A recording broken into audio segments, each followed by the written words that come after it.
क्या होता है ना, हर जो कोऑर्डिनेटर पॉइंट्स होते हैं उनके कुछ कोऑर्डिनेट्स होते हैं। जैसे कि 1 और 0 का एक कोऑर्डिनेट हुआ ये, तो इसके जो वैल्यू होगी वो 0 डिग्री होगी या 0 रेडियन होगी। और 0 और 1 अगर कोऑर्डिनेट रहा तो पाई/2 रेडियन इसकी वैल्यू होगी।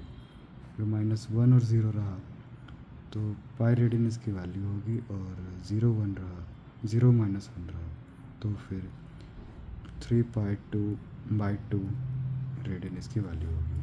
तो वैल्यू, अब बात करते हैं value of sine and cosine at quadrantal angle X radian.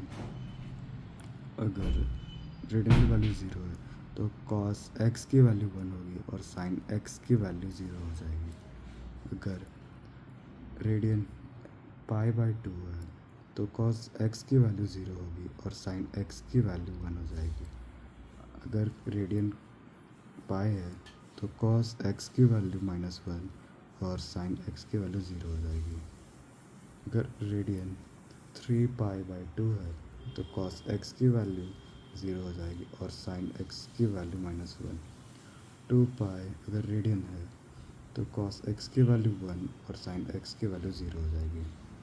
अब बात करते हैं periodicity of sine and cosine. Periodicity का मतलब होता है कि वो कुछ इंटरवल ऑफ टाइम के बाद वापस रिपीट करेगा। A full revolution adding or subtracting 2π brings point P back to the same place on the same unit of circle।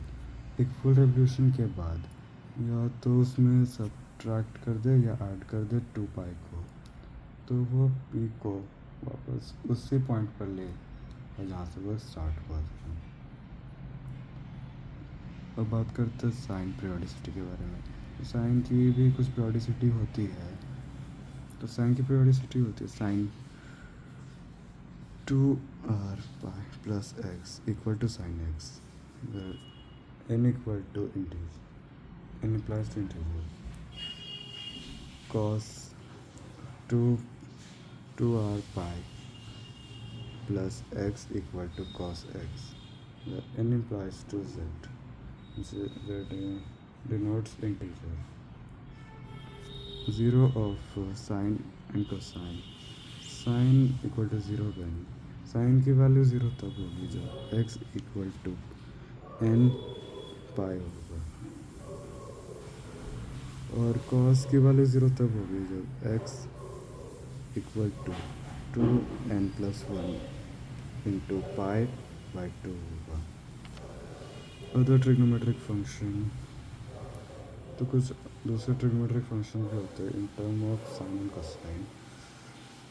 तो cosec x = 1/sin x, sec x = 1/cos x, tan x = sin x/cos x, और cot x = cos x/sin x। अब बात करते हैं Pythagorean identities के बारे में। From the unit of circle we know sin square x plus cos square x = 1, 1 plus tan square x = sec square x, 1 plus cot square x = cosec square x। Standard value of trigonometric function। The table given listed standard values for sin x, cos x, tan x। तो book में table दिया गया है sin x और cos और tan x के लिए। तो कुछ जो वो टेबल में है ना, तो एंगल उसमें रेडियन में शो किया गया है। तो जो रेडियन दिया गया है वो है 0, π/6, π/4, π/3 और π/2, π 3π/2 और 2π। अब बात करते हैं कुछ एग्जांपल्स वैल्यू की। तो साइन π/6 = 1/2, cos π/3 = 1/2, tan π/4 = 1।